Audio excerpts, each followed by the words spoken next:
Minha esposa, ela geralmente faz duas perguntas de maneiras diferentes, mas ela sempre faz duas perguntas com a mesma essência sempre. E uma delas eu queria tentar responder e aí eu vejo que a segunda sempre encaixa na resposta, né? Afinal, a Bíblia ela sempre se conecta. E ela sempre me pergunta como é que eu sei que eu tenho certeza que eu sou salva, né? E isso é uma pergunta que geralmente ecoa no coração das pessoas que se convertem ou que já se converteram, e, enfim, em algum momento da caminhada. E aí eu queria ler 1 João 5,13, que fala: Estas orientações vos escrevi, a fim de saberdes que tendes a vida eterna, a vós outros que credes em o nome do Filho de Deus. Então, João, ele escreve, né? Estas orientações vos escrevi. Que orientações são essas? Mas essas orientações, elas dão a certeza que você foi salvo. Então você volta os versos. No versículo 1, você vai ver que ele fala que você precisa crer que Jesus é o Cristo, que Yeshua é o Messias, né? Que ele é o escolhido. Então o ponto principal está aí.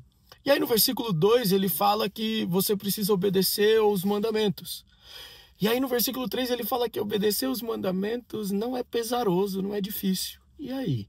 E porque quando eu penso em mandamento, e aí eu caio na segunda pergunta, né, da minha esposa, que é: e aí, esses mandamentos? Eu sigo todos, não sigo? O que eu faço? Né? E eu gosto de explicar que os mandamentos, eles têm algumas divisões, só que a gente precisa entender o porquê os mandamentos foram dados, em que circunstâncias os mandamentos foram dados. Então, se você pensar na palavra mandamento, a palavra mandamento no original é mitzvot, e esse mitzvot, ele tem uma visão geral das ordenanças e diretrizes que Deus deu ao povo de Israel. Dentro desse mitzvot, a gente vai encontrar, né, o mishpatim, e o mishpatim, ele seria como as leis racionais. São aquelas que, falou, a gente entende. Então, não matarás, não roubarás. A gente entende o que é para fazer, né?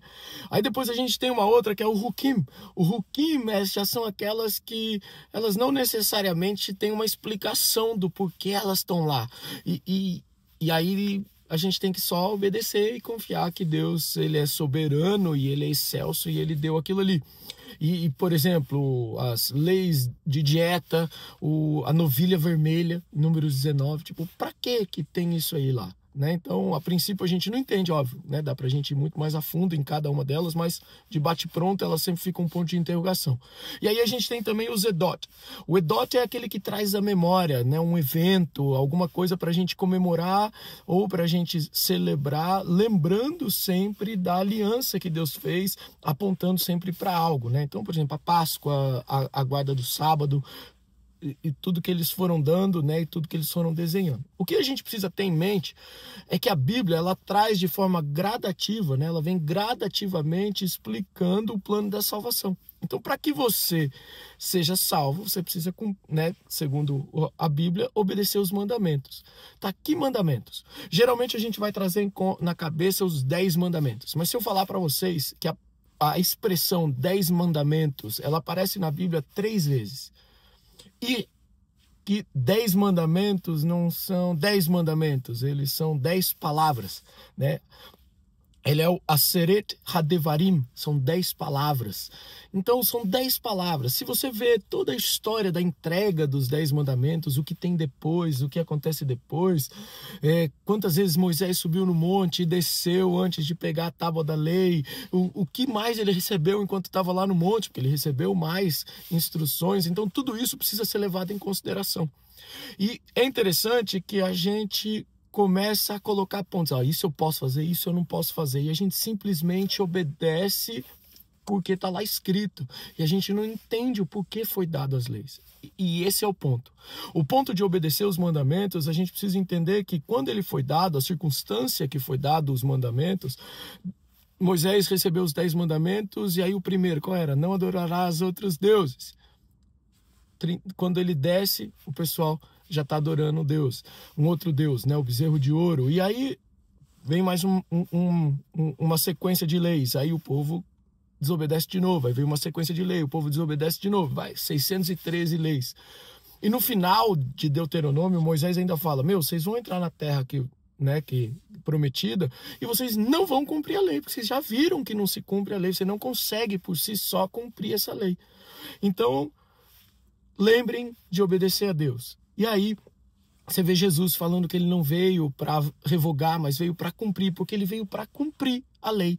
A lei, nela, ela é traduzida, nela tem a palavra de Torá, e geralmente ela é traduzida como lei, o que traz um pouco de confusão, porque Torá, ela vem da palavra Yará, que significa apontar para algo. Então, o caminho da história que vem de Gênesis, Êxodo, Levítico, Números e Deuteronômio, que seria a Torá, ele aponta para algo, ele aponta para Jesus. Então, a gente precisa entender o porquê as leis foram dadas, e todas elas, tá? Porque as celebrações, o que ela representa, para que ela aponte. A Bíblia, ela sempre fala que a lei serviu como tutor, que ela é sombra daquilo que viria. Então, tudo isso a gente precisa entender. Então, os mandamentos não se resumem apenas nos 10 mandamentos, nas 10 palavras, mas ele tem muito mais coisas. E, geralmente, elas vão falar sobre moral, moralidade, sobre como viver em sociedade.